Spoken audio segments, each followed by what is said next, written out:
got that test, and I think I was about 17 weeks or 16 or 17 weeks at the time. So I was in the range. And when I took the test, everything was fine. I went home, and maybe like 2 or 3 days later, I had got a call from the doctor's office. Now, mind you, doctors don't call you unless something is wrong. So it was the nurse, and she was saying that my AFP test came back abnormal, elevated.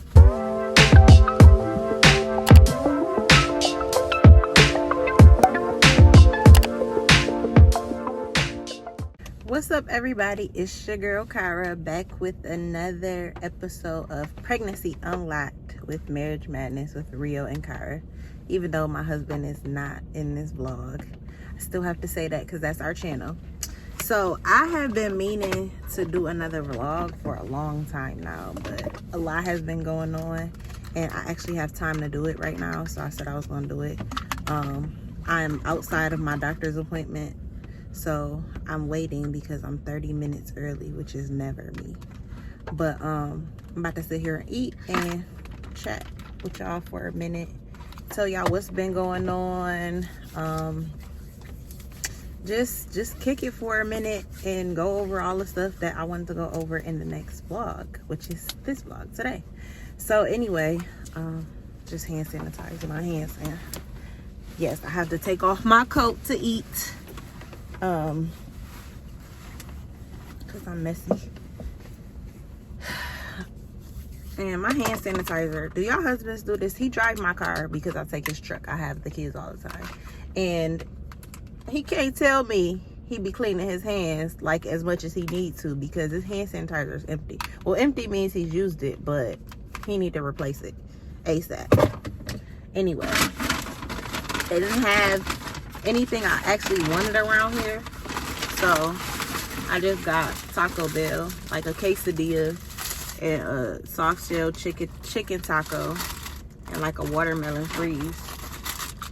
And yes, it is 9 o'clock in the morning. I don't care, I'm starving. But anyways, today I believe I am 24 going on 25 weeks. So we're past the halfway mark, which is exciting because time is dwindling down. And to be honest, like, I haven't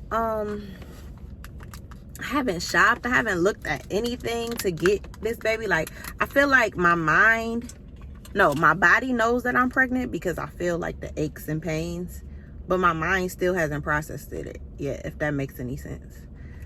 But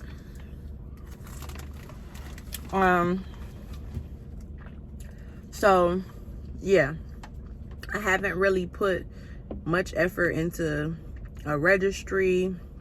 I don't know if I'm gonna have a virtual baby shower or if I'm not gonna have one. I have never had any baby showers with any of my kids. We always just buy what we need. So I was thinking about possibly doing something different this time because it's my last baby, but I don't know. I still got a little time, I think, but time is going by fast, so I'll get on that. But I have been MIA for a little while, and there's a reason for that. About when I had not my last doctor's appointment, my second last doctor's appointment, when you go to the doctor, there's a series of tests that they ask you if you want to take, and they're all optional because at the end of the day you can get the bare minimum at your doctor being pregnant. But the doctor I go to, they offer like everything. So at like 10 weeks they offer like a genetic test where it checks for like Down syndrome and like different chromosomes and genes. I guess that could mean different things for your baby. So I had that test and everything was fine. And then at between, I think 16 to like 20 weeks, they offer what's called an AFP test. It's just a blood test, but they take it and Basically, it checks for, it's like a secondary Down syndrome / spinal bifida test. Spinal bifida is basically like, it's just an issue that, a serious issue that you can have in pregnancy, where your baby's spine is not closing the way that it's supposed to be. And if it doesn't close by a certain time, and that can indicate health issues. I'm really not too fluent with exactly what health issues and stuff like that. I just know that it's serious. So anyway, this is the same doctor that I've been going to, well, since summer. And I always opt in for everything. That's just me.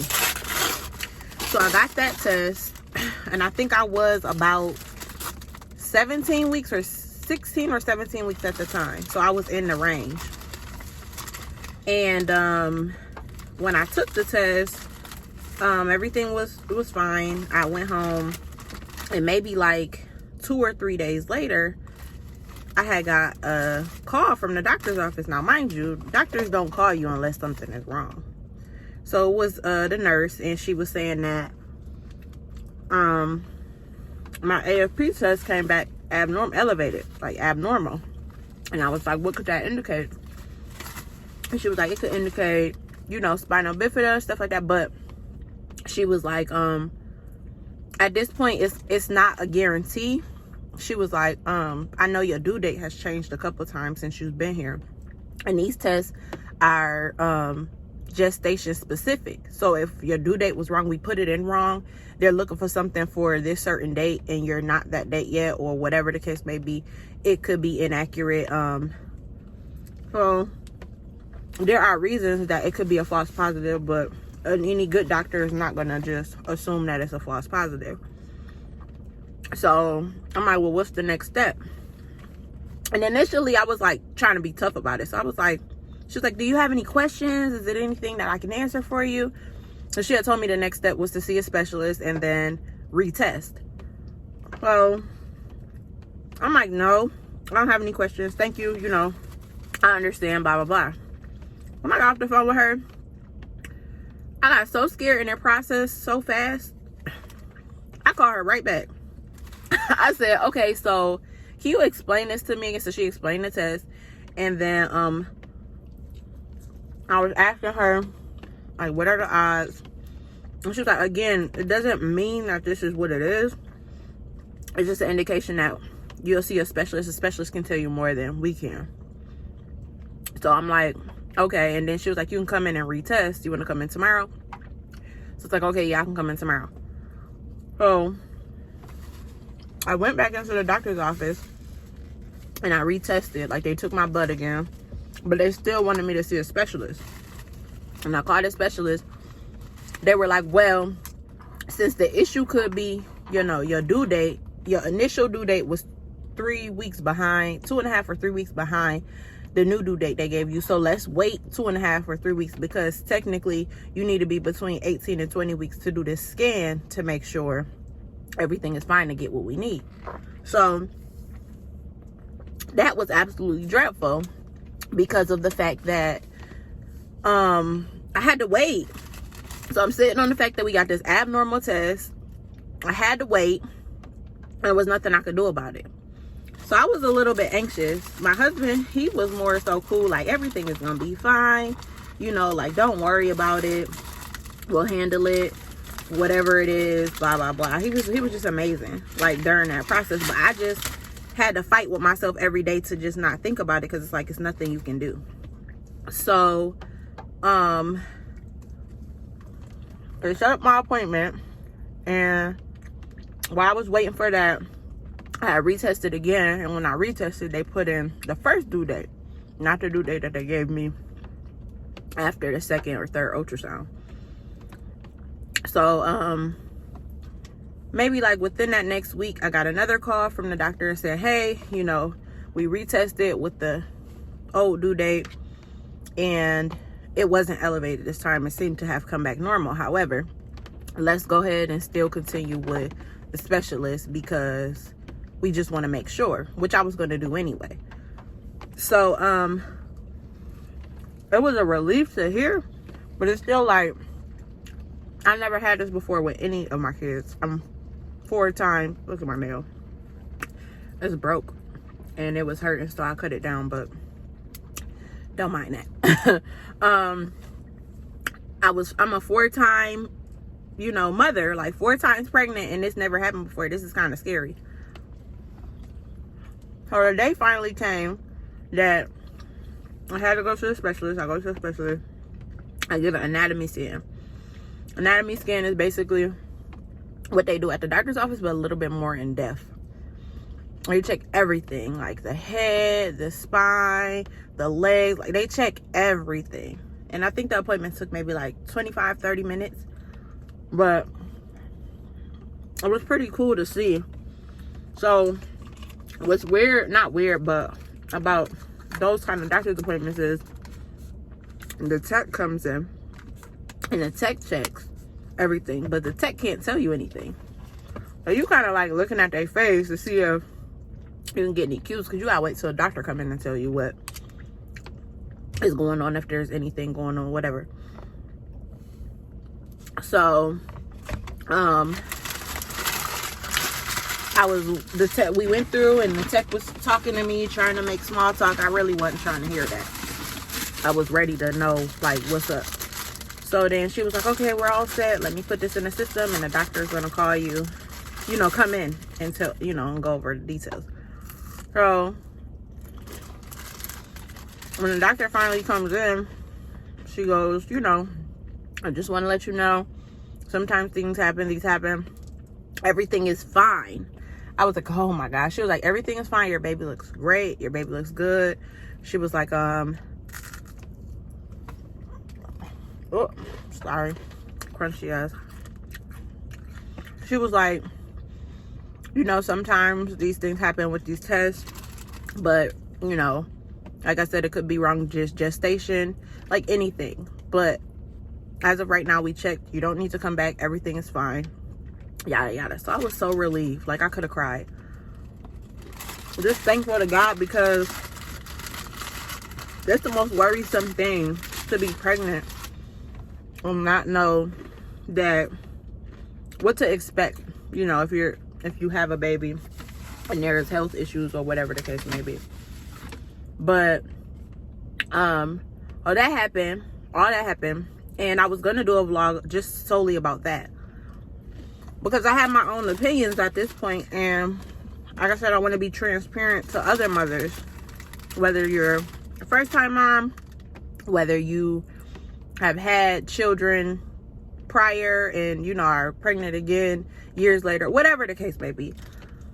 But sometimes I feel like, now I go back, and again, it probably doesn't matter anymore because this is my 4th baby. But if this advice could be helpful to somebody else, and I'm put it out there. But sometimes these tests that we take are unnecessary, and they create more anxiety. I don't mind the 10-week Down syndrome test. I think that that's important, or whatever the case may be. This AFP test, which is optional, like I said, you get it between 16 to 18 weeks pregnant. The thing about it is, you already get an anatomy scan from your doctor at 20 weeks, regardless. That's protocol. An anatomy scan will tell you if you're at risk or experiencing spinal bifida or even Down syndrome or anything like that. So this blood test offers you an indication 4 weeks before. Okay, cool. Well, the issue is, I take this blood test and it tells me something could be wrong, right or wrong, correct or incorrect. But you still have to wait until your actual time frame, the 20-week period, to get the scan to actually confirm if it's right or if it's wrong. So depending on when you took the test, like I said, I waited 2 weeks. That was dreadful. 2 weeks to find out what I was going to find out anyway at 20 weeks. I don't know what that 2 to 4 week difference would mean for somebody else. I don't know if it's you know, gives more time for decisions or processing. I don't know. But I just feel like sometimes they offer stuff and it's just kind of like a insurance thing, because had I not got the blood test, I wouldn't have to see a specialist, but I would have still got my 20-week scan at the doctor's, and they would have told me the same thing that the specialist told me. So for me, I feel like sometimes things can create more anxiety than not, and you have to decide whether it's worth it. So if I was to have another baby, which I'm not, I probably would say I'm good on the AFP or certain, you know, tests after doing my research. Like, all right, is this necessary? Like, what, you know, what are the odds? What would I do with the results? X, Y, and Z. So I'll say that to anybody pregnant. You know, just consider things. Don't just always go with the flow. Unless you entirely like trust your doctor and you can handle like situations, like certain situations regardless, then go for it. But I'm at a protect my energy, protect my peace type of place, and that also includes the decisions that I make, making them logically. So there is that. And like I said, I'm so glad that my baby is growing, doing well. Like, I swear, I don't know if it's something going on my gestation or whatever, because I really feel like I'm farther along than going backwards too, because now my due date is back to July 4th. I mean, not July 4th, July 9th. And I'm hoping I can convince my doctor for induction date at the end of June. But we'll see. I'm gonna go in there and ask today. But I don't know. Like, this baby, she moves like nonstop, and her kicks and stuff are so like strong.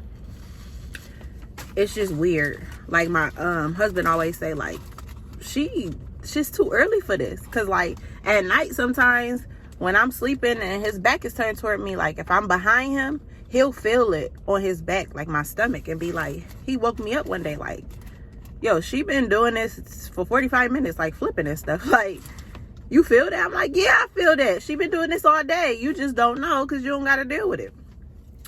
But anyway, yeah.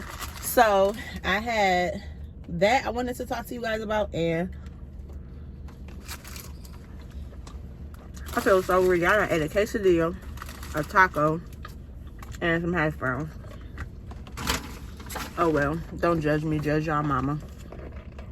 I'm just playing. But anyway, so I'm gonna go in here and I'm gonna ask about an early induction date, because I really just don't want to be pregnant during the holiday. Like, I'm trying to explain to Mario, like, July 4th, like, I want to barbecue. I want to be able to enjoy the food. I want to be big, like fat stuffed turkey. I want to be super big and just miserable, because towards the end of your pregnancy, that usually, well, for me, that's usually what happens, because I'll be like ready, like, oh my God. And I be big and just miserable. Not trying to be like that, especially not with the holidays. I want to enjoy my summer. Like, let me start my little hot girl, hot mama summer in the beginning of July. I don't want to wait. But I don't know. My doctor can get funny sometimes, so she may or may not. But I am going to ask. I don't think I get no more sonograms, but I do want to see her facial features. Not like it matters. But my girls looks like my husband, and my son looks like me, and I'm having another girl. So I don't know if I'll get lucky this time, or if she, you know, she just gonna do what it do what her sisters did and take their dad's face. But I want to get a sonogram with the facial features, so I'm gonna schedule a 3D 4D sono real soon, and I'll probably take you guys along with that. And then I also wanted to I'm drawing a blank, but it was a 3D 4D sono that I want to do. And I forgot what I was about to say. forgive me. I got pregnancy scatterbrain. But so that might be the next vlog. I don't know. I just have to go through. I know I said I was going to be very transparent, and I am. I just want to know that, you know, the things I'm saying is entertaining and helpful to y'all. And I want y'all to drop some questions in the comments and stuff so that I can answer them, you know, as I go through these vlogs. I did want to do a first trimester vlog, just going over like the details, the things that I used to get past it, because the first trimester was horrid for me. And I explained that in my not last vlog, the vlog before that. That I experienced a lot of stuff, but there was products that I used that really helped me get through that. So I wanted to make a vlog solely for that too. And I'm trying to think. I had a couple of things written down, but help me out. I want to help y'all pregnant mamas, soon to be pregnant mamas, vet mamas, whatever. Help me out. Help me out. I do want to say, let me plug myself. I just launched a Mama's Secret body butter. It's so good. It's like, it's good for eczema. It's good for moisturizing, stretch marks, fading stretch marks, preventing stretch marks. I have a video I'll probably put at the end of this vlog. You can see me using it, but it's bomb. Like, it melts like on your skin as you rubbing it. It smells good. It feels good. Like, literally, I would not promote something that's not bomb. Even if it, like, I wouldn't even put something out there that's not bomb. And this is my fourth baby. I don't have any stretch. I have some on my thighs and my butt. And though I want to get rid of them, my husband said don't get rid of them because he likes them. So I don't use the product on that because he really wants me to keep those stretch marks there. But like on my stomach, I have no stretch marks. Like, I'm completely clear. If I wasn't, I would show y'all, but y'all see it in the end of this video when I put the little advertisement video I got going on. But yeah, so if you're interested in that, the link is below. Is www.mamasnoworries.com. And then if you go to shop, the Mama's Secret body butter will be there. It's $19.99. And it's so worth it. So even if you're not pregnant and you got stretch marks you're trying to get rid of, you're trying to like reduce the appearance, go ahead and try it. You will not be sorry. But yeah, so I think it's time for me to go in because I was early and I didn't want to go sitting looking at people. But yeah, I'm about to finish my taco and head in this doctor's office. I might vlog a little bit when I go in there. I'll see how I feel. But if I don't, I will catch y'all in the next vlog. Thanks for watching. Have a wonderful day. I look nice on you. Open my mind for you. Don't wanna wait on it tonight. I wanna get nasty.